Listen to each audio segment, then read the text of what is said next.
A380 holds over 85,000 gallons of fuel, which is 130 tons of fuel in each wing, or 22 full-grown elephants on each wing, or 16 London red double-decker buses on each wing. Does that make a whole lot of sense to you? You mean to tell me that they're putting 85,000 gallons in those wings? When they pull up to refuel the airplane, they only use a 10,000 gallon tank. And it takes maybe 45 minutes to pump all of the fuel into this plane. Well, why don't we put this into perspective here? So an Olympic-sized swimming pool holds 660,000 gallons of water, and it takes about 4 days to fill up that Olympic-sized swimming pool. Well, have you seen how fast they're dumping water into that thing?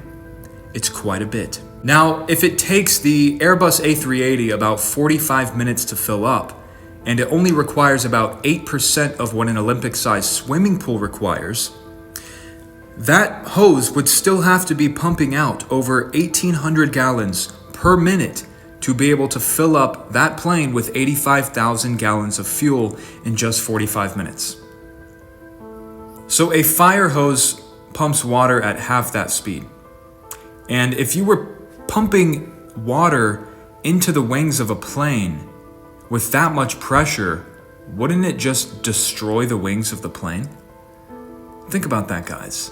They're definitely not putting 85,000 gallons of fuel in those wings. Imagine 85,000 gallons of fuel sloshing around in the wings.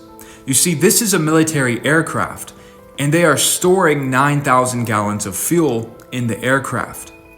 You see how they had to put it in the center of the plane and how they have to strap it down and make sure everything's good? Because here's the thing, if the fuel is sloshing around in the wings, it is going to constantly imbalance you and it will be impossible to fly the plane. So you have to put all of this into perspective. I'm not saying that the plane doesn't use any fuel at all, but they're definitely lying about how much fuel it's actually using. So here's how a jet engine works. The shape of the engine is like a vortex, and as the air goes through, it's pulled into the engine, and the vortex geometry spins the air through the engine, compressing it and sucking the air through, which then propels the plane forward.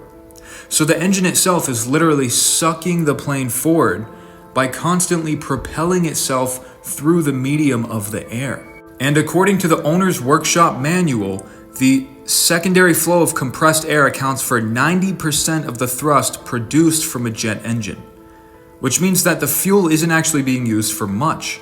And look at what this guy did. You see what he did? That's a vortex shape. Simply by getting the spindling thing to move, it is now able to propagate through the medium because of its vortex shape and infinitely propel itself without requiring any source of energy, which is exactly